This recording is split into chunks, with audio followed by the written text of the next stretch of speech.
আহলে রাসূল শেরে আলীর ফুল ঘুমিয়ে গেছে জমিনে, শহীদ করিল দুশমনে। আহলে রাসূল শেরে আলীর ফুল ঘুমিয়ে গেছে জমিনে, শহীদ করিল দুশমনে। ইমাম হোসেন শহীদ হল কারবালার ওই জমিনে, শহীদ করিল দুশমনে। আহলে রাসূল শেরে আলীর ফুল ঘুমিয়ে গেছে জমিনে, শহীদ করিল দুশমনে।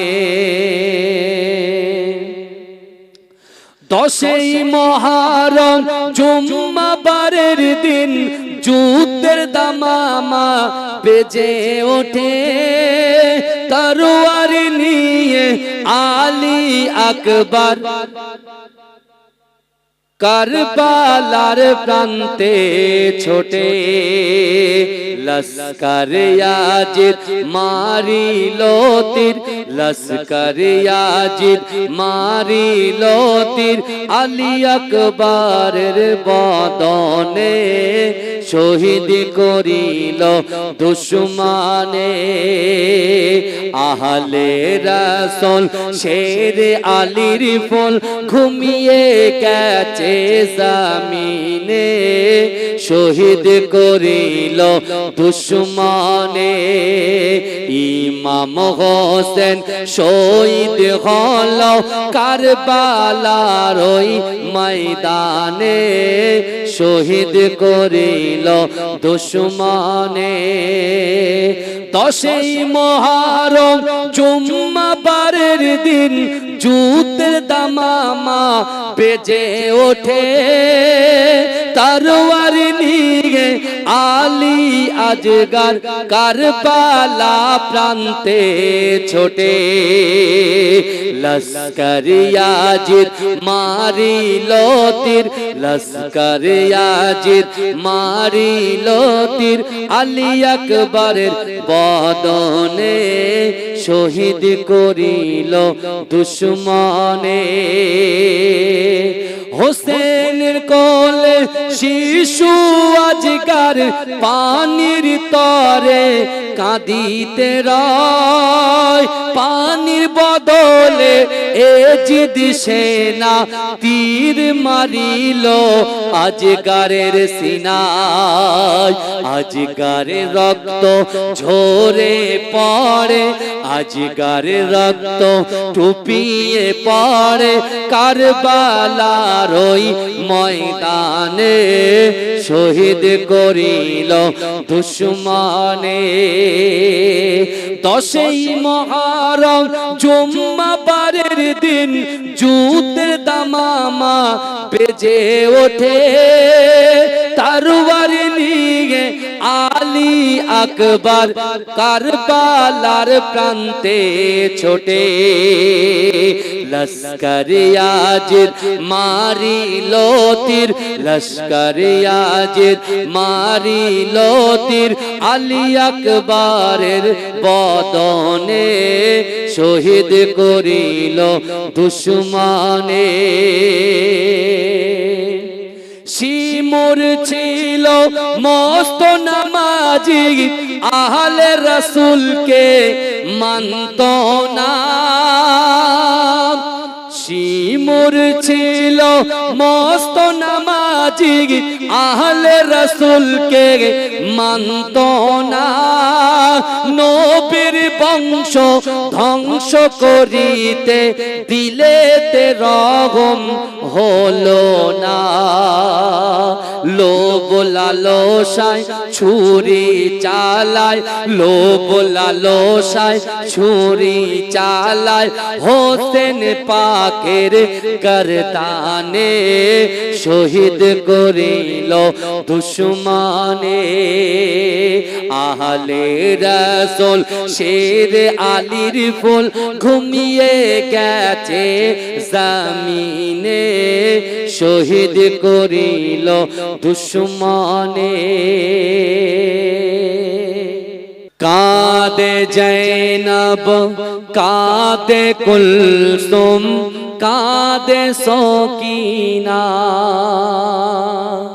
খালিদুল দুল খালিদুল দুল ফিরে এলো, হোসেন লোনা। কাঁদে জৈনব কাঁদে কুলসুম কাঁদে সকিনা, এই নসিবে লিখেছিলে তুমি গো আল্লাহ, তুমি গো আল্লাহ। শহীদের রক্ত বয়ে যায় মরুর কারবালায়, মরুর কারবালায়। দুধের শিশু দুধের শিশু মায়ের কোলে দুধ পেল না, কাঁদে জৈনব কাঁদে কুলসুম কাঁদে সকিনা। মরমের ওই চাঁদ ওঠে যখন আকাশে, যখন আকাশে মনে পড়ে কারবালাতে যা কিছু ঘটে, যা কিছু ঘটে। তাই শহীদে কারবালা ভোলা গেল না, কাঁদে জৈনব কাঁদে কুলসুম কাঁদে সকিনা। আল্লাহুম্মা সাল্লি আলা।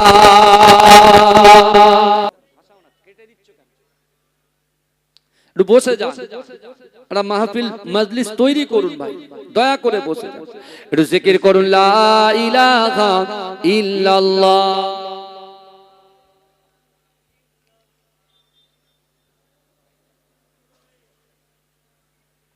আমার বাবাজিরা ভাই, যে কথা আমি আপনাদেরকে বলছিলাম, তাহলে আজ এমনই একটা দিন, আজ এমনই একটা রাত, যে রাতে আল্লাহ তওবা কবুল করে নেয়। জোরে বলুন না, এই জোরে বলবেন।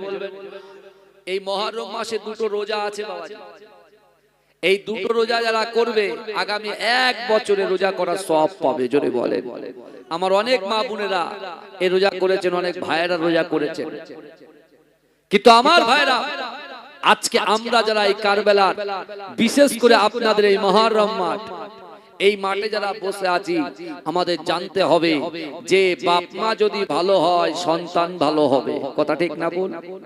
বাপ মায়ের আদর্শ সন্তানের জন্য কি পরিপূরক, অর্থাৎ সব বাপ মা যদি ভালো হয়ে যায় সন্তান ভালো হয়ে যাবে। জোরে বলুন না সুবহানাল্লাহ। কিন্তু আমার ভাইরা, আহলে বাইত পাক পাঞ্জাতনের কথা আমরা অনেক সময় ব্যানারে দেখি, এক একটা ব্যানারে আমরা দেখি পাক পাঞ্জাতন। এই পাক পাঞ্জাতন কারা, আহলে বাইত কারা, এগুলো আমাদের জানার দরকার আছে না নাই?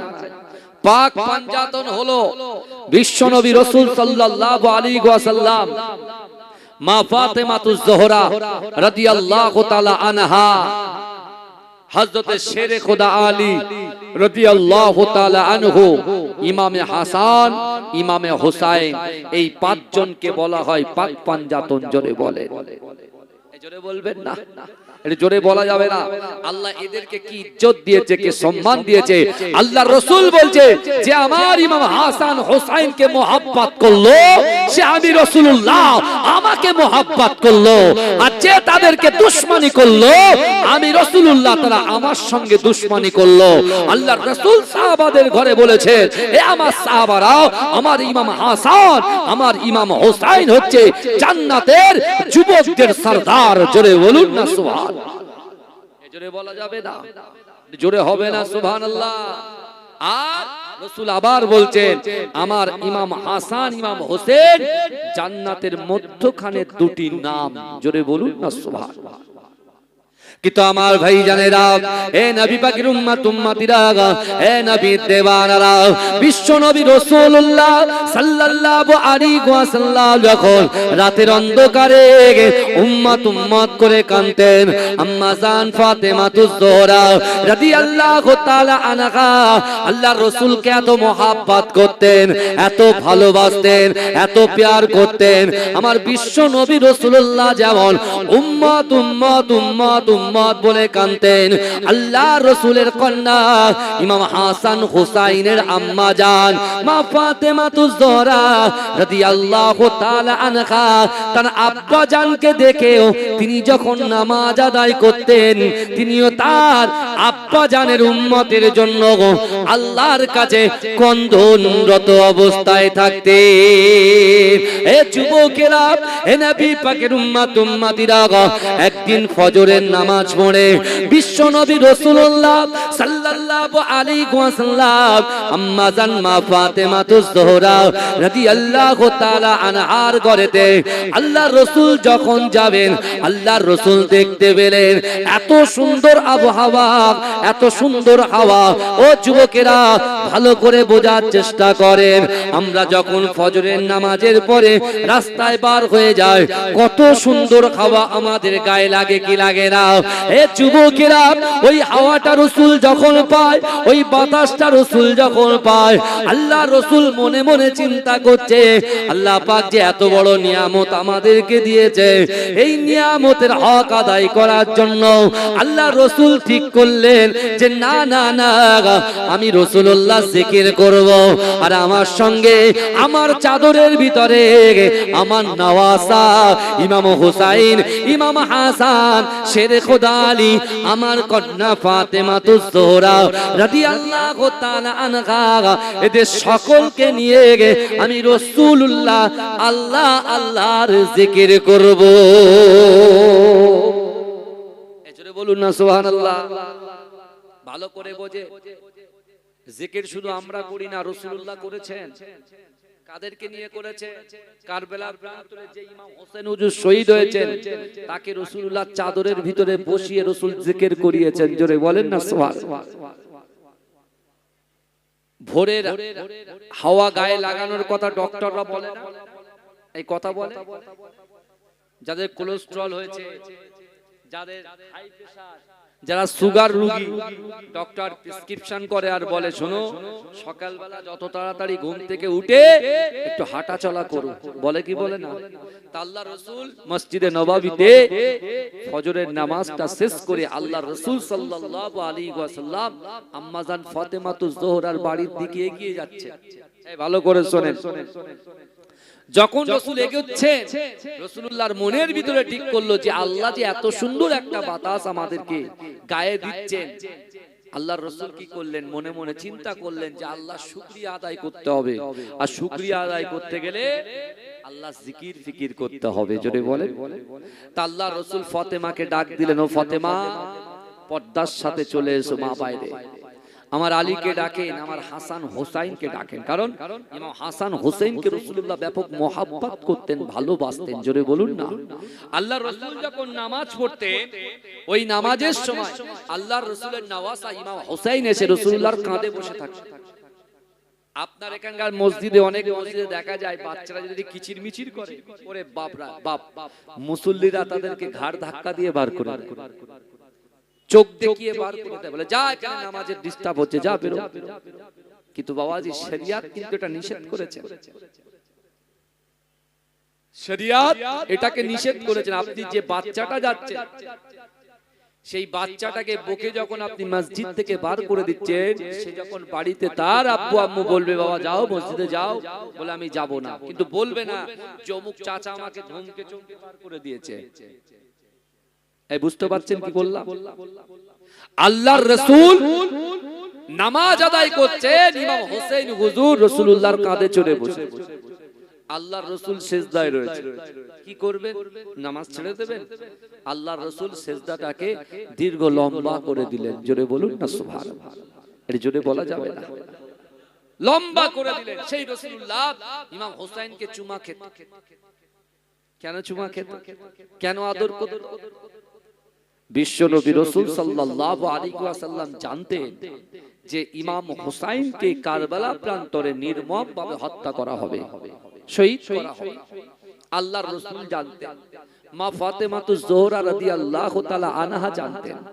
সিফফিনের যুদ্ধে হযরতে আলী রাদিয়াল্লাহু তাআলা আনহু যখন কারবালা প্রান্তরে হাজির হলেন, তিনি যখন জিজ্ঞাসা করলেন এই জায়গাটা কোন জায়গা, বলল এটা হলো কারবালা। তিনি সেখানে বসে কেঁদে দিলেন, এত কান্না করলেন যে আল্লাহ আমার হুসাইন এই কারবালা প্রান্তরেই কিন্তু শহীদ হবে। আর কিছু নামদারি মুসলমান, টুপিদারি মুসলমান, দাড়িওয়ালা মুসলমান, জুব্বাওয়ালা মুসলমান, তারা বলছে আমার রাসূলুল্লাহর সাথে বেয়াদবি করছে, আমার রাসূলুল্লাহর সঙ্গে মুস্তাকি করছে।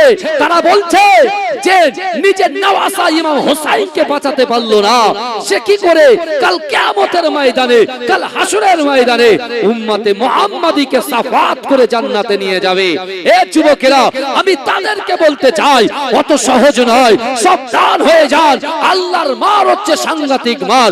দুনিয়ার জমিনে কত কোটি কোটি চলে গেল, কত অর্থ লক্ষপতি চলে গেল, কত বাদশা চলে গেল, কত নেতা চলে গেল। এ যুবকেরা বিশ্বাস করো, মৃত্যু যখন হয়ে যাবে সব কিছু করে থাকবে, কিন্তু বাবাজিরা মৃত্যুর সাথে সাথে দুটো জিনিস আপনার কবর পর্যন্ত যাবে, ঈমান এবং আমল। আর আপনি আহলে বায়াতের পিছনে কুরুচিকর মন্তব্য করে আপনি কখনো জান্নাতের আশা করতে পারেন? কথা বলে। আমি নামাজ পড়ি, আমি রোজা করি, আমি হজ করি, আমি যাকাত দিই, কিন্তু আমি আমার রাসূলুল্লাহর শানে কুরুচিকর মন্তব্য করি, আহলে বায়াতের নামে কুরুচিকর মন্তব্য করি, এই আমার নামাজ কবুল হবে? কথা বলেন, কখনো হবে না, কখনো হবে না। না, আল্লাহর নির্দেশ তাদের জন্য, বান্দার জন্য আল্লাহ নির্দেশ করেছেন। কি বলছেন? কুল ইন কুনতুম তুহিব্বুনাল্লাহ ফাত্তাবিউনি ইউহিব্বুকুমুল্লাহ। আল্লাহ বলছে আমার হাবিব, হে আমার দোস্ত, আমার বান্দা বান্দীকে জানিয়ে দেন যারা আমি আল্লাহ, আমাকে মুহাব্বত করতে চায়, আমাকে ইত্তেবা করতে চায়, আমাকে ভালোবাসতে চায়, আমাকে ভালোবাসার আগে আপনাকে যেন মুহাব্বত করে, আপনাকে যেন ভালোবাসে। আর যারা আপনাকে ভালোবাসবে আমি আল্লাহ তাদেরকেও ভালোবাসবো। শুধু ভালোবাসবো না, তাদের জিন্দেগি জীবনের সমস্ত রকম গুনাহ খাতাগুলোকে ধুয়ে মুছে সাফ করে দেবো। জোরে বলেন, জোরে বলবেন না? আর সেই রাসূল নিজের জবান থেকে বলছেন যে আমার আহলে বায়াতকে মুহাব্বত করলো, সে আমি রাসূলকে মুহাব্বত করলো। আর যে আহলে বায়াতের বিরোধিতা করলো, সে আমি রাসূলুল্লাহর বিরোধিতা করলো। আচ্ছা, এবার আপনি বলেন, আল্লাহর রাসূলের বিরোধিতা করলে আপনি কি জান্নাতের আশা করতে পারবেন? কথা বলেন। আল্লাহ রাসূল সাল্লাল্লাহু আলাইহি ওয়াসাল্লাম গেলেন কার বাড়ি? ফাতেমার বাড়ি। ইমাম হাসান ছোট, ইমাম হুসাইন ছোট, ভালো করে শোনেন। আল্লাহর রাসূল নিজের চাদরটাকে বিছালেন, চাদরটাকে বিছালেন, আর চাদরের উপরে পাক পাঞ্জাতনকে বসালেন। রাসূল পাক পাঞ্জাতনকে বসালেন, রাসূল আরেকটা চাদর নিয়ে টোটাল বডিটাকে ঢেকে দিলেন। কেউ আর দেখতে পাচ্ছে না, কিন্তু পুরো বডিটাকে ঢেকে দিলেন। বডিটাকে সবাই, কেউ কাউকে দেখছে না। রাসূলুল্লাহ কি করলেন? জিকির শুরু করলেন। জোরে বলুন। আর জিকিরের মাধ্যমে কি পাওয়া যায়? আল্লাহকে পাওয়া যায়। আল্লাহ কোরআনে বলেন, মান কানা লিল্লাহ কানাল্লাহু লাহু। যে ব্যক্তি আমার হয়ে যায় আমি আল্লাহ তার হয়ে যায়। জোরে বলেন, জোরে বলবেন না? আল্লাহর রাসূল মা ফাতেমাতুজ জোহরা, ইমাম হাসান, ইমাম হোসাইন, শেরে খোদা আলী। কজন হলো? 5 জন জিকির করছে। জোরে বলবেন না সুবহানাল্লাহ। কিন্তু আমার ভাই জানেরা, এ নবী পাকের উম্মত উম্মতিরা, এ নবীর দেওয়ানারা, বিশ্ব নবী রাসূলুল্লাহ সাল্লাল্লাহু আলাইহি ওয়াসাল্লাম যখন জিকির শুরু করলেন, আল্লাহ পাকের ফেরেশতা জিবরাইল এসে আল্লাহর রাসূলকে সালাম দিলেন। ও যুবকেরা, আল্লাহর রাসূল সালামের জবাব দিয়ে জিবরাইলকে বললেন, ও জিবরাইল শোনো শোনো, তুমি এমন একটা টাইমে আমাকে সালাম দিলে, আমি আল্লাহ পাকের জিকির করছি, তুমি কি দেখতে পেলে না? জিবরাইল বলে, ইয়া রাসূলুল্লাহ হাবিবাল্লাহ, ইয়া রাসূলুল্লাহ হাবিবাল্লাহ, আমি জিবরাইল আপনার কাছে ওয়াদা করলাম, আপনার কাছে আমি দাবি রাখলাম, ইয়া রাসূলুল্লাহ হাবিবাল্লাহ, আপনি যদি আমাকে একটু সুযোগ দেন, আহলে বাইতের মাঝখানে, পাক পাঞ্জাতনের মাঝখানে ভিতরে একটা কোন জায়গা যদি আমি জিবরাইলকে দিয়ে দেন, আমি জিবরাইল আপনার সঙ্গে আল্লাহ পাকের জিকির করব। ইয়া রাসূলুল্লাহ হাবিবাল্লাহ, আপনি যদি পারমিশন দেন, আপনি যদি পারমিশন দেন, আমি জিবরাইল আমার জীবনটা ধন্য হয়ে যাবে। জোরে বলেন না সুবহানাল্লাহ। জিবরাইল ফেরেশতাদের সরদার ছিলেন। ভালো করে ওয়াজ বুঝবেন, ওয়াজ হচ্ছে বোঝার জিনিস। আজকে ইমাম হাসান, ইমাম হোসাইনের মহব্বতে আমরা 500 টাকা 1000 টাকা দিয়েছি। আপনারা টাকা দিয়েছেন বলে এত সুন্দর প্যান্ডেল হয়েছে, এত সুন্দর মাইকিং সাউন্ড হয়েছে, এত সুন্দর রাস্তায় ডেকোরেশন হয়েছে। বুঝতে পেরেছেন? আপনাদের তত্ত্বাবধান মানে ভেরি হাই কোয়ালিটি। বুঝতে পেরেছেন? এবং আপনাদের সহযোগিতা করার জন্য থানা থেকে আমার কিছু প্রশাসনিক ভাইদেরকেও পাঠিয়েছে।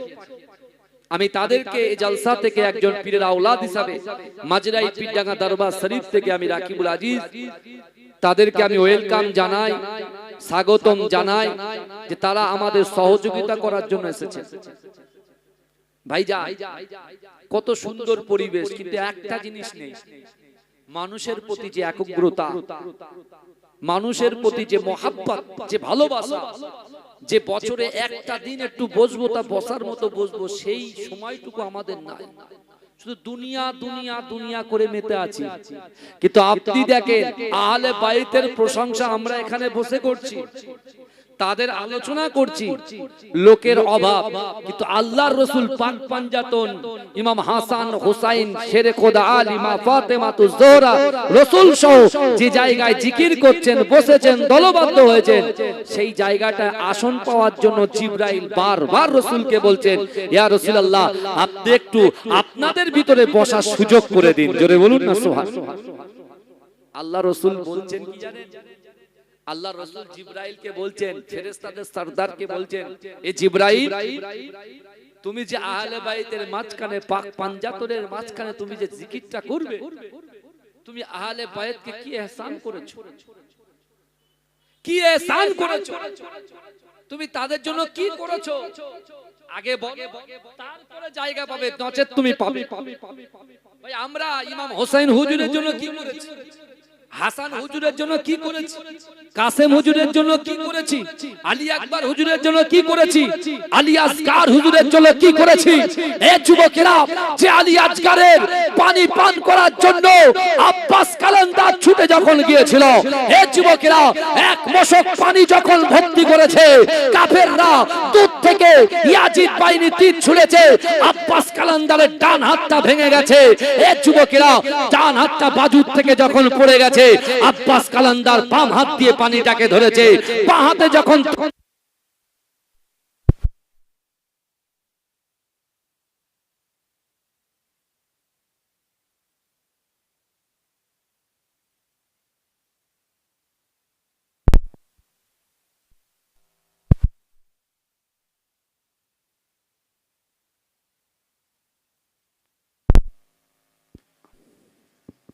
আমার ভাইরা ভালো করে বোঝেন, এই আলী আসগার হুজুর দুধের বাচ্চা পানির জন্য গলা শুকিয়ে যাচ্ছে, এহসান কি করেছে দেখেন। আর আমরা কি করছি, বহাল তবিয়াতে মিনি মার্কেটে ঘোরাফেরা। একটা কখন গজল বলবো সেটা শুনতে আসবে, ওয়াজ শুনতে আসবে না। বুঝতে পারছেন না কি বলছি? কখন একটা গজল বলবো সেটা শুনতে আসবে, কিন্তু ওয়াজ শুনতে আসবে না। আজকে দেখুন আহলে বায়তের জন্য আমরা কি করেছি, কিচ্ছু করতে পারিনি। আল্লাহর রাসূল জিবরাইলকে জিজ্ঞাসা করছেন, তুমি আহলে বায়তকে কি ইহসান করেছো, কি উপকার করেছো? আব্বাস কালান্দার কি উপকার করেছে? যুবকেরা, আব্বাস ওই মশানি দিয়ে কোন তিনি ডান হাত ধরে রেখেছে, তার বাহু ডান হাত কেটে দিয়েছে, বাঁ হাত দিয়ে পানিটাকে ধরে রেখেছে। জোরে বলুন, জোরে বলতে হবে, চিৎকার দিয়ে বলতে হবে। ডান হাত যখন কেটে দিয়েছে ভাই, মুখ দিয়ে ধরে রেখেছে, মুখ দিয়ে অর্থাৎ দাঁত দিয়ে চেপে রেখেছে। আর যখন দাঁতে তীর নিক্ষেপ করেছে, দাঁতে যখন পেটে বেরিয়ে গেছে, বাহু দিয়ে ওই পানিটাকে ধরে রেখেছে। কিন্তু পানি সহ যখন তীর মারা হলো, আব্বাস তখন বলছে, এ ইমাম হোসেন, আমি আর কিচ্ছু করতে পারলাম না, আমি আর আলী আসগারের পানি পান করাতে পারলাম না। এ যুবকেরা, তখন ইমাম হোসেন হুজুর চিৎকার করে বলছে, আপনি একটু ক্ষান্ত হন, কিছুক্ষণের মধ্যে আমার নানা যান হাউজে কাউসারের পানি দিয়ে আপনাদের জন্য দাঁড়িয়ে আছে।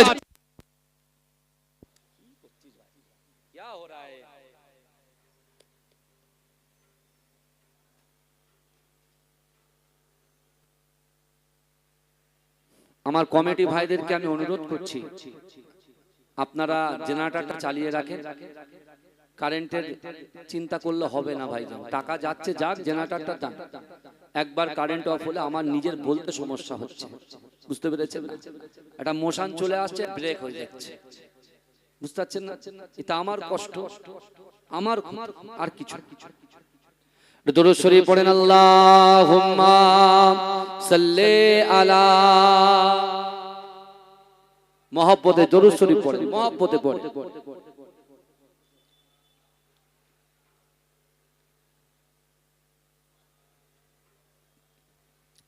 আহলে রাসূল শেরে আলীর ফুল ঘুমিয়ে গেছে জমিনে, শহীদ করিল দুশমনে।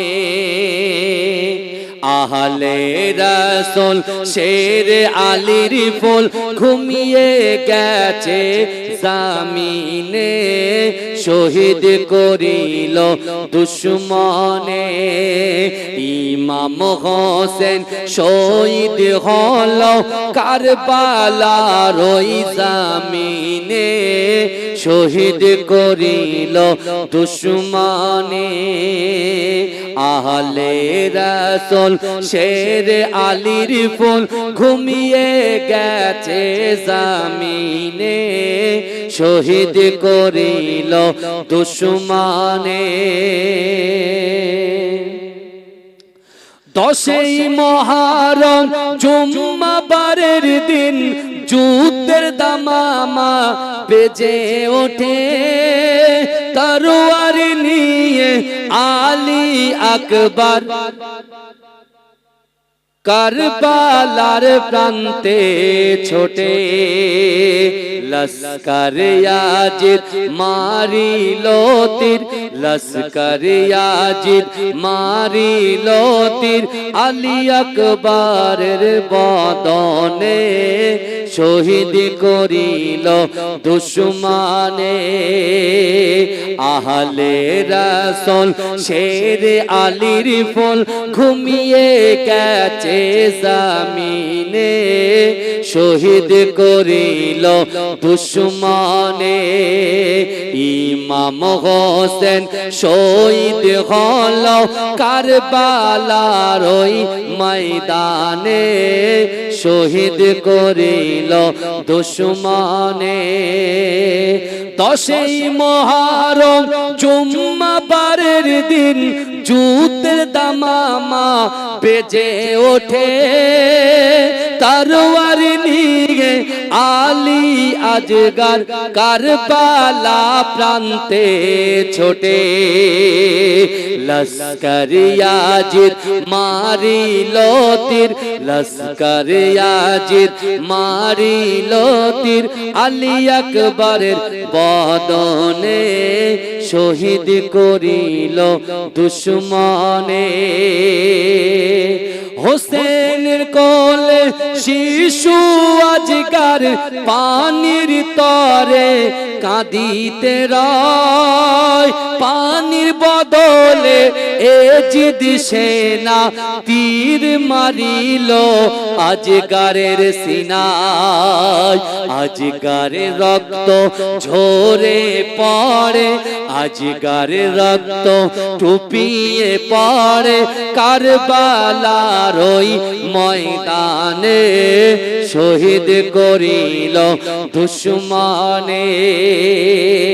10ই মুহররম জুম্মাবারের দিন যুদ্ধের দামামা বেজে ওঠে, তরবারি নিয়ে আলী আকবর কারবালার প্রান্তে ছোটে। লস্কর ইয়াজিদ মারিল তীর, লস্কর ইয়াজিদ মারিল তীর, আলী আকবরের বদনে শহীদ করিল দুশমনে। শিমুর ছিল মস্ত নামাজি, আহলে রাসূলকে মানত না। শিমুর ছিল মস্ত নামাজি, আহলে রাসূলকে মানত না। নবীর বংশ ধ্বংস করিতে দিলেতে রহম হলো না। লোভ লালসায় ছুরি চালায়, লোভ লালসায় ছুরি চালায়, হোসেন পাকের গর্দানে শহীদ করিল দুশমনে। আহলে রাসূল শের আলীর ফুল ঘুমিয়ে গেছে জমিনে শহীদ করিল দুশমনে। তাহলে শিমুর যে ইমাম হোসেনকে তার গর্দানে যখন ছুরি নিক্ষেপ করছিল, তরোয়াল নিক্ষেপ করছিল, ওই শিমুর কিন্তু নামাজি ছিলেন। ছিলেন কি ছিলেন না? তারা কার কলেমা পড়েছিলেন আপনারা বলেন? আপনি তো কারবালার ঘটনা তো শুনবো ইনশাআল্লাহ, অনেকে শুনে পুরো সব মুখস্থ আছে, কিন্তু যে পয়েন্ট দিয়ে আলোচনা করছি আজকে কারবালা ঘটনা শুনতে মন চাইছে, কিন্তু আহলে বাইতকে আমরা কি ইহসান করেছি। ইমাম হোসেন শহীদ হয়ে যখন যাচ্ছেন, শহীদ হচ্ছেন, তিনি উম্মতে মুহাম্মাদিকে কি বার্তা দিয়েছেন? কুরুচিকর করার বার্তা দিয়েছে, পরচর্চা পরনিন্দা করার বার্তা দিয়েছে, হ্যাঁ মসজিদে আজান হচ্ছে ঘোরার বার্তা দিয়েছে নামাজ না পড়ে। এই কথা বলেন? আপনি চিন্তা করেন তো, ইমাম হুসাইনের সঙ্গে ৭২ জন ছিল, তার ভিতরে নারী ছিল, বাচ্চা ছিল। কে ছিলেন? ইমাম হুসাইন হুজুরের নিজের বোন জাইনাব ছিলেন। বুঝতে পারছেন? বেপরদায় কি বাইরে এসছেন একবার? কথা বলেন। আর আমাদের বাড়ি যখন কেউ ইন্তেকাল হয়ে যায় কিভাবে কান্নাকাটি করে বলেন? আচার খায়, আচার খায়, আর কবরে যখন রাখে আল্লাহকে বলে আল্লাহ আপনার জিনিস আপনার কাছে ফিরিয়ে দিলাম। যখন মানুষ ইন্তেকাল করে তখন মনে পড়ে এটা আল্লাহর জিনিস, আর যখন বেঁচে থাকে তখন বলে আমার জিনিস। কি বুঝছেন? কথা বলেন না বাবা। আল্লাহর রাসূল জিবরাইলকে বলছে তুমি কি ইহসান করেছো, কি উপকার করেছো। জিবরাইল সে রাসূলুল্লাহর কাছে ২৫,০০০ বার এসেছে। বুঝতে পেরেছেন? ইখতিলাফ আছে, কিন্তু আমার আল্লাহর রাসূল যখন জিজ্ঞাসা করলেন, জিবরাইল বলছে ইয়া রাসূলুল্লাহ আপনার কন্যা ফাতেমাকে জিজ্ঞাসা করুন আমি কি ইহসান করেছি, কি উপকার করেছি, আপনি আপনার ফাতেমাকে আপনি কি করুন জিজ্ঞাসা। মা ফাতেমাতুজ জোহরা তো অবাক, জিবরাইল আল্লাহর রাসূল সাল্লাল্লাহু আলাইহি ওয়াসাল্লামকে জিবরাইল বলছে আপনি ফাতেমাকে জিজ্ঞাসা করেন কারণ। জিবরাইল রাসূলুল্লাহকে বলছেন ইয়া রাসূলুল্লাহ, আপনার আহলে বায়তের ঘরে পাক পাঞ্জাতনের ঘরে 10 দিন 20 দিন 1 মাস ধরে খাওয়া হতো না। ইমাম হাসান ইমাম হোসেন ওই জমিনে লুটিয়ে পড়ে কাঁদতো, আর এদেরকে সান্ত্বনা দেওয়ার জন্য আপনার কন্যা জান্নাত রানী নবী নন্দিনী মা ফাতেমাতুজ জোহরা রাদিয়াল্লাহু তাআলা আনহা উনানের উপরে একটা হাঁড়িতে গরম পানি তিনি জাল দিয়ে রাখতেন, আর পানিটা টকবক করে ফুটতো, আর ওদেরকে বলতো এই রান্না হয়ে গেলে খাওয়াবো। কিন্তু ইয়া রাসূলুল্লাহ ওই দুই বাচ্চা যখন কাঁদতেন, জান্নাতের যুবকদের সরদার দুটো যখন কাঁদতেন, মা ফাতেমা তাদের থামানোর জন্য চলে যেতেন, কিন্তু অনেক সময় ওই উনানের আগুনটা নিভে যেত। আমি জিবরাইল বসে বসে উনানে আগুন দিতাম। জোরে বলে, জোরে বলবেন না? আল্লাহ রাসূল বলছে তুমি আমার মেয়ে, তুমি আমার আহলে বাইতকে এত বড় ihsan করেছো, ঠিক আছে, কিন্তু এখন সামনে তো জায়গা নেই। আমার ফাতেমা আছে, আমার হাসান আছে, আমার হুসাইন আছে, আমার আলী আছে, তা বরঞ্চ এক কাজ করো, তুমি আমার পিছনে একটা জায়গায় বসে বসে তুমি আমাদের সাথে জিকিরে মগ্ন হয়ে যাও। জোরে বলুন না সুবহানাল্লাহ। জোরে হবে না ভাই? চিৎকার দিয়ে হবে না সুবহানাল্লাহ? কত সহজ। বাপ কেমন দেখেন, মা কেমন দেখেন, ফেরেশতাদের সরদার এসে রাসূলুল্লাহর পিছনে, আল্লাহর রাসূলের পিঠ আর পিঠের সাথে জিবরাইলের বুক এরকম টাচ হয়ে আছে, জিকির শুরু করছে, লা ইলাহা ইল্লাল্লাহ লা ইলাহা ইল্লাল্লাহ আশহাদু আল্লা ইলাহা ইল্লাল্লাহ ওয়াহদাহু লা শারীকা লাহু ওয়া নাশহাদু আন্না মুহাম্মাদান আবদুহু ওয়া রাসূলুহু। এ যুবকেরা, একটা টাইমে যখন আহলে বাইতের জিকির যখন সমাপ্ত হলো, জিকির যখন বন্ধ হয়ে গেল, জিবরাইল সালাম দিলেন আমার দয়ার নবীকে। সালাম দিয়ে জিবরাইল যখন প্রথম আসমান থেকে দ্বিতীয় আসমান, দ্বিতীয় আসমান থেকে তৃতীয় আসমানে পৌঁছালেন, আমার আল্লাহ পাক রব্বুল আলামিন জিবরাইলকে বললেন, ও জিবরাইল তুমি দাঁড়িয়ে যাও, দাঁড়িয়ে যাও। জিবরাইল মনে মনে চিন্তা করছে, না না না, দুনিয়ার জমিনে আমার কি কোনো ভুল হলো নাকি? আমার আল্লাহ কখনোর জন্য তৃতীয় আসমানে আমাকে দাঁড় করান নাই। এ যুবকেরা, আমার আল্লাহ পাক রব্বুল আলামিন জিবরাইলকে যখন দাঁড় করিয়ে দিলেন, জিবরাইল আল্লাহকে জিজ্ঞাসা করে, ওগো রব্বুল আলামিন আল্লাহ পাক, আমি জিবরাইল কি কোনো ভুল করেছি নাকি? আমি জিবরাইল কি কোনো ভুল করে ফেলেছি? আমার আল্লাহ বলছো, জিবরাইল শোনো শোনো, তুমি যে জায়গা থেকে এসেছো, আমার হাবিবুল্লাহ, আমার আহলে বাইতকে, আমার হাবিবুল্লাহর বংশকে আমি আল্লাহ যে মর্যাদা দিয়েছি, আমার হাবিবুল্লাহর পিছনে তোমার গায়ে টাচ লেগেছে, অর্থাৎ আমার হাবিবুল্লাহর গায়ে যে জান্নাতি সুঘ্রাণটা আছে, আহলে বাইতের গায়ে যে সুঘ্রাণটা আছে, ওই ঘ্রাণটা তোমার গায়ে আছে।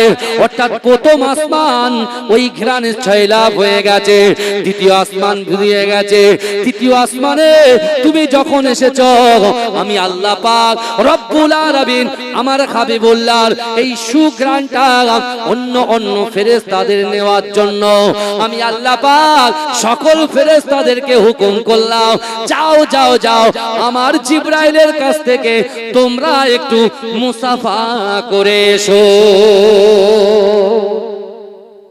এজন্য বলুন না সুবহানাল্লাহ, জোরে হবে না সুবহানাল্লাহ? আমার রাসূলুল্লাহ টাচ লেগেছে গায়ে, সুঘ্রাণ এসেছে কার গায়ে? জিবরাইলের গায়ে। আর আল্লাহ বলছে তুমি শুধু একা আমার রাসূলুল্লাহর সুঘ্রাণ নেবে না, যত ফেরেশতা আছে সবাই তোমার হাতে হাত দিলে মানে আমার রাসূলুল্লাহর সুঘ্রাণটা সবার গায়ে পৌঁছে যাবে। জোরে বলেন। কিন্তু আমার ভাই জানেরা, হে নবী পাকের উম্মত উম্মতিরা, বিশ্ব নবী রাসূলুল্লাহ সাল্লাল্লাহু আলাইহি ওয়াসাল্লাম নিজের আপন পুত্র ইব্রাহিমকে বামরুতে রেখেছেন। আল্লাহর রাসূলের নওয়াসা মা ফাতেমাতুজ জোহরা রাদিয়াল্লাহু তাআলা আনহার সুযোগ্য সন্তান ইমাম হুসাইনকে ডান উরুতে বসিয়ে রেখেছে। ও যুবকেরা, আপন সন্তান আর কন্যা সন্তানকে আল্লাহ রাসূল এত মোহাব্বত করছেন, এত আদর করছেন। হঠাৎ করে আবার জিবরাইল এসে আল্লাহর রাসূলকে সালাম দিলেন, আসসালামু আলাইকা ইয়া রাসূলুল্লাহ, আসসালামু আলাইকা ইয়া হাবিবাল্লাহ। আল্লাহ রাসূল সালামের জবাব দিলেন। ও যুবকেরা, জিবরাইল এসে আল্লাহর রাসূলকে বললেন, ইয়া রাসূলুল্লাহ, হাবিবাল্লাহ, না না না, আপনার কাছে একটা সংবাদ দিতে এসেছি। আল্লাহর রাসূল বলছে, ভাই জিবরাইল, আপনি কি সংবাদ দিতে এসেছেন? বলছি, ইয়া রাসূলুল্লাহ, হাবিবাল্লাহ, যেটা আপনার নিজের সন্তান আর একটা কন্যা সন্তান, এই দুই সন্তানকে আল্লাহ পাক আপনার কাছে রাখবেন না, যে কোনো একজনকে আল্লাহ পাকেরকে দিয়ে দিতে হবে। আল্লাহ পাক একজনকে নিয়ে নেবে। আপনি কি বলতে চান? এ যুবকেরা, আমার রাসূলকে আল্লাহ পাক ওমা আরসালনাকা ইল্লা রাহমাতাল লিল আলামিন করে পাঠিয়েছে। ও যুবকেরা, আমার রাসূল চিন্তা করে, না না না, আমার হাসানকে যদি আমি আল্লাহকে দিয়ে দিই, আমার হুসাইনকে যদি আমি আল্লাহকে দিয়ে দিই, আমি রাসূলুল্লাহ কষ্ট পাবো, আমার ফাতেমা কষ্ট পাবে, আমার আলী কষ্ট পাবে, আমার সাহাবারা যারা হুসাইনকে মোহাব্বত করত, আমার সাহাবারা হুসাইনকে যারা কোলে করে নিয়ে ঘুরে বেড়াতো, তারাও কষ্ট পাবে। কিন্তু না না না, আমার ইব্রাহিমকে যদি আল্লাহকে দিয়ে দিই, আমি রাসূলুল্লাহ একা কষ্ট পাবো। না না না, আমার কন্যা, আমার সাহাবারা, আমার আলী কষ্ট পাবে, আমি রাসূলুল্লাহ এটা সহ্য করতে পারবো না। ও যুবকেরা, আল্লাহর রাসূল বললেন, ভাই জিবরাইল, যাও যাও যাও, আমার নিজের সন্তান ইব্রাহিমকে আমি আল্লাহকে দিয়ে দিলাম। ভাইজান, চিন্তা করে, এটা আমার সেটা আমার, আমরা চিন্তা করি জায়গা ভাগ করার সময় আমার আমার মনে যে আগে আমি কখন নেব। আল্লাহর রাসূলের কাছে জিবরাইল এসে বলছে, আপনার আপন পুত্র ইব্রাহিমকে আপনি রাখতে পারেন, আর আপনার কন্যা ফাতেমার পুত্রকে আপনি রাখতে পারেন। দুটোকেই রাখুন, কিন্তু একটাকে আল্লাহকে দিতে হবে। রাসূল কোনটা চুজ করলেন? নিজেরটাকে চুজ করলেন। কারণ নিজে আমার ক্ষতি হলে আমার কষ্ট, আর যদি মেয়ের ক্ষতি হয় জামাই কষ্ট পাবে, মেয়ে পাবে, আর তাদের যারা মহব্বত করে, ভালোবাসে, তারা পাবে। রাসূল নিজের কষ্টটাকে নিজে মেনে নিলেন। আর আল্লাহর রাসূল সাল্লাল্লাহু আলাইহি ওয়াসাল্লাম সাহাবাদেরকে ডেকে ডেকে বলতে, এ আমার সাহাবারা, দেখো আমার হুসাইন আমার কোলে আছে, কারণ আমি আমার হুসাইনের জন্য, হুসাইনের ভালোবাসার জন্য আমি আমার নিজের আপন পুত্রকে আমি আল্লাহকে দিয়ে দিয়েছি, কুরবান করে দিয়েছি। জোরে বলে। সেই ইমাম হুসাইন আস্তে আস্তে বড় হচ্ছে। আল্লাহর রাসূল জানতেন ইমাম হুসাইনকে নির্মমভাবে হত্যা করা হবে, শহীদ বাবাজি। আল্লাহর রাসূল সাল্লাল্লাহু আলাইহি ওয়াসাল্লাম পর্দা নেবার পরে ইমাম হাসান হুজুরের পরে কি হইলে, যখন আস্তে আস্তে মুয়াবিয়া যখন খলিফা হলেন, তার পুত্র ইয়াজিদ, তাই তো নাকি কথা বলে, তার পুত্র ইয়াজিদ যখন মাসনাদে বসলেন, ভাই কিছু কিছু গোপনে গোপনে অনেক বদমাইশি মানুষের ভিতরে আছে, কিন্তু প্রকাশ্যে আসে না। আর যখন পাওয়ার পেয়ে যায় তখন প্রকাশ্যে আসে। যারা কথা বলার নয় তারা খুব কথা বলে, তাই না? বুঝতে পারছেন? একটাই মনে রাখতে হবে, পাওয়ার পেয়ে পাওয়ারটাকে মিসইউজ করলে আগামী দিনে চেয়ার থাকবে কিন্তু মানুষ থাকবে না। কথা ঠিক না ভুল? কথা বলে, চেয়ারের জায়গায় থাকবে কিন্তু মানুষ চেঞ্জ হবে। আমি এখানে বসে আছি, কিছুক্ষণ পর আরেকজন আসবে, বুঝতে পারছেন না? কিন্তু কথাগুলো রয়ে যাবে, ব্যবহারটা রয়ে যাবে। ইয়াজিদ যখন খলিফা বলেন, ইমাম হোসেন হুজুরের কাছে কুফা থেকে বারবার ফরমান আসছে, ইমাম হোসেন হুজুর, আমরা ইয়াজিদকে খলিফা বলে মানতে পারি না, আমরা সকলে আপনার হাতে বায়াত হতে চাই, অর্থাৎ আপনি আমাদের খলিফা হবেন। জোরে বলুন, জোরে বলবেন। আর কুফার গভর্নর ছিল নোমান বিন বাসির, নোমান বিন বাসির, বুঝতে পেরেছেন? তিনি ছিলেন রাসূলুল্লাহর মস্ত বড় একজন সাহাবা। তার দায়িত্বে আছেন কুফা।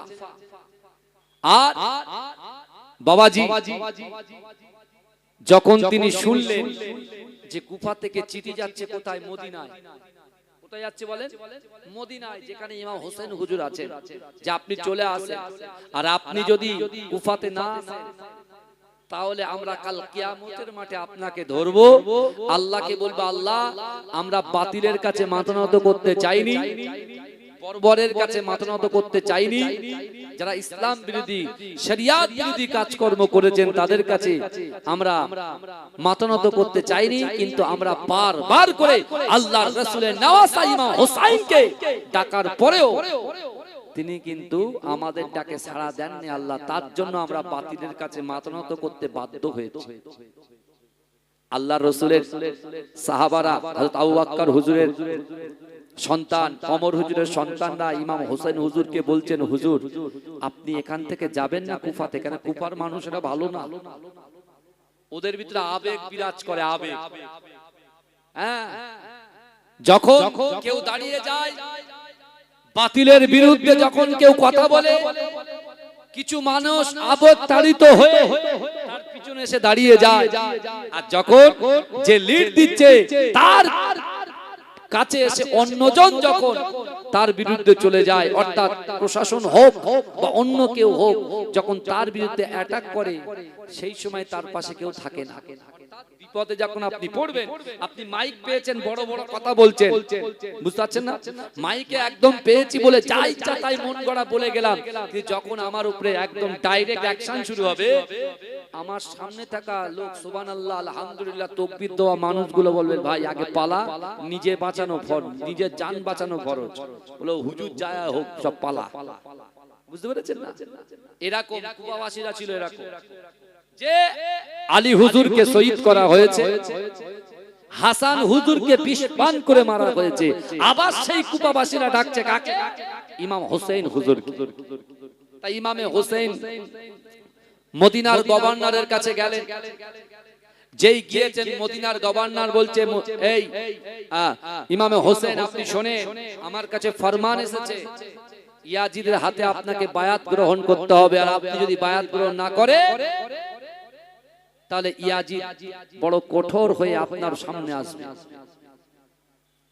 বুঝতে পেরেছেন? ভালো করে বোঝে। ইমাম হোসেন বলছেন, না আমি এটা কখনো চাই না, রক্তক্ষয়ী জীবন আমি আর চাই না, কারণ আমার আব্বা জান শহীদ হয়েছে, আমার ভাই শহীদ হয়েছে, আর আমি যদি কুফাতে গিয়ে যদি ঝামেলা হয়, ঝগড়া হয়, অশান্তি হয়, ফাসাদ হয়, যুদ্ধ হয়, আমি যুদ্ধ করতে চাই না, বরঞ্চ আমি মক্কা মদিনা থেকে মক্কায় চলে যাব, মক্কায় গিয়ে আমি বাকি জীবনটাকে ইবাদত বান্দেগি জিকির আজগারে কাটিয়ে দেব। জোরে বলে, জোরে বলবেন না? চিৎকার দিয়ে বলুন না সুবহানাল্লাহ। আমার ভাইরা ভালো করে বোঝেন, ইয়াজিদ কি ছিল? ইয়াজিদ কি খুব ভালো লোক ছিল? অনেকে আবার ভালো বলে, বুঝতে পারছেন? অনেকে ভালো বলে, বুঝতে পেরেছেন? আল্লাহর রাসূলের সাহাবাদেরকে কুরুচিকর মন্তব্য করতে নেই, কিন্তু ইয়াজিদ ছিল একজন অত্যাচারী, তিনি ছিলেন বর্বর। এবার আপনি বুঝে নেন, বেশি খোলাসা করে দেখবেন কারবালার ঘটনা বলতে গিয়ে অনেক হুজুররা পাশ কাটিয়ে পালায়, বুঝতে পারছেন না?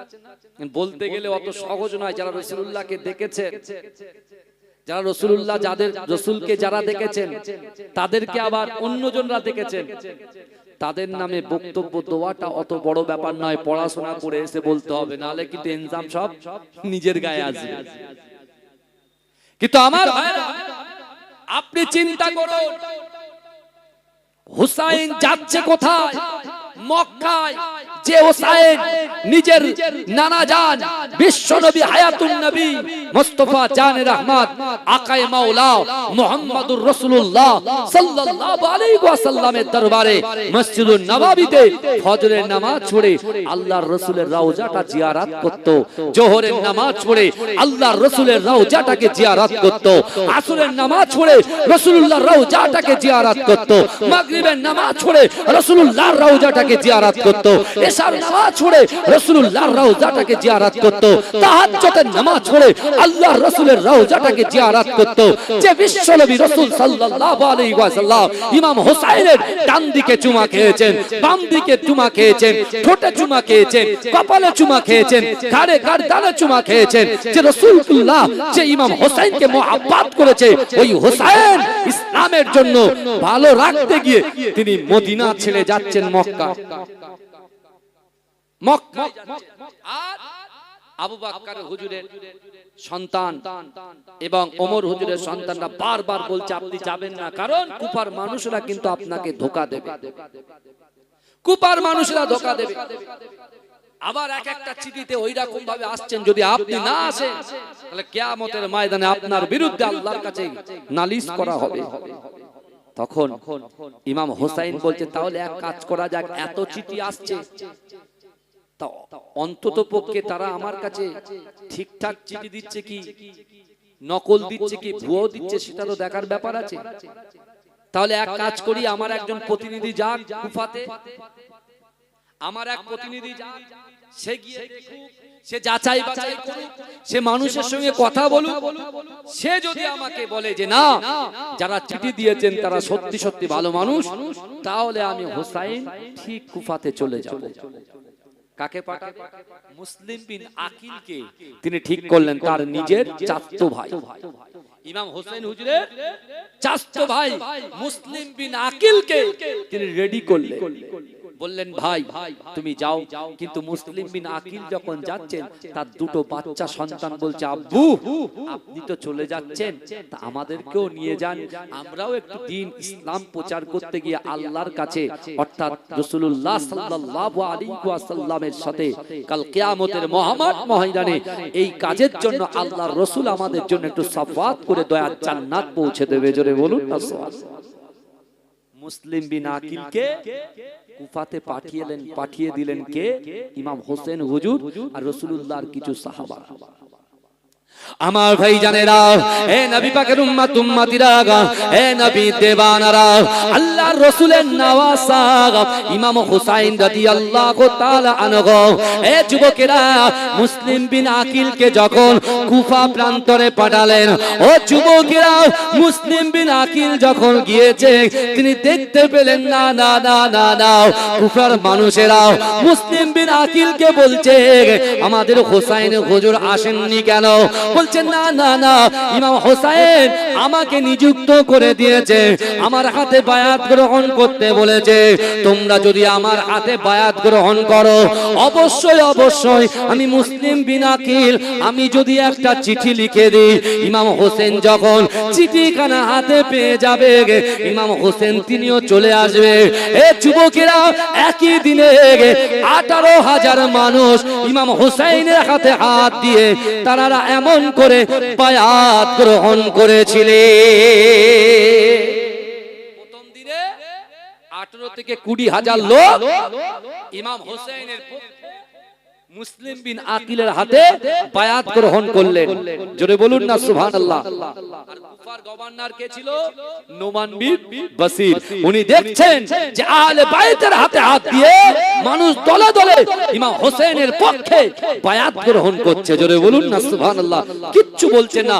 হঠাৎ করে ইয়াজিদ বাহিনীদের ভিতরে একজন ইয়াজিদের কাছে খবর দিচ্ছেন, ও ইয়াজিদ কি ব্যাপার, আপনি তো মাসনাদে বসে আছেন কিন্তু ওই দেখেন না মদিনা থেকে মুসলিম বিন আকিলকে ইমাম হোসেন হুজুরের পক্ষে তার হাতে হাত দিয়ে আপনার এলাকার মানুষেরা দলে দলে তারা কাকে খলিফা বলে বায়াত গ্রহণ করছে?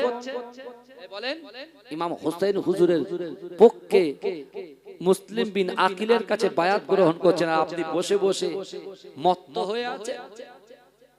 তখন নোমান বিন বশিরকে সরিয়ে আব্দুল্লাহ ইবনে জিয়াদকে বসিয়ে দিলেন। কোথায়? কুফার গভর্নর করে দিন। আর বললেন যাও। আব্দুল্লাহ বিন জিয়াদকে বলছেন তুমি যে কোনো প্রকারে হোক মুসলিম বিন আকিলকে যেখানেই পাবে সেখানে তাকে হত্যা করে দেবে, আর খবরদার ইমাম হুসাইন যেন এই কুফা প্রান্তরে যেন আসতে না পারে। শক্তি শক্তি ধরে রাখার জন্য মানুষগুলোকে কিভাবে শেষ করছে দেখে। আমরা পাওয়ার চাই, আমরা শান্তি চাই না। কিন্তু ভাইজান এই কদিন আগে আমাদের মাঝখানে কি চিন্তা, বলে কুরবানি কি হবে, গরু কুরবানি করা হবে না, গরু কুরবানি করা হবে না।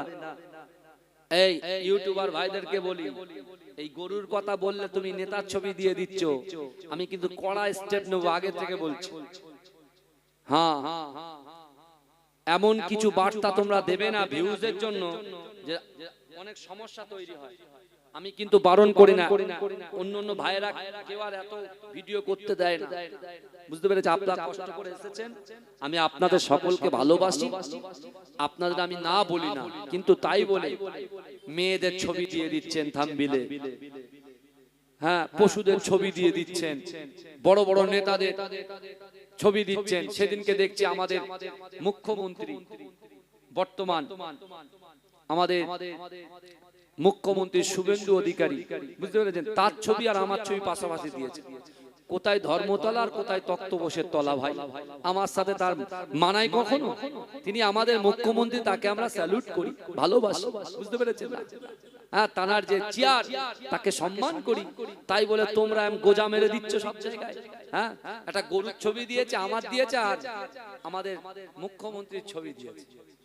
তাহলে দেখো কি হচ্ছে, বুঝতে পারছেন না?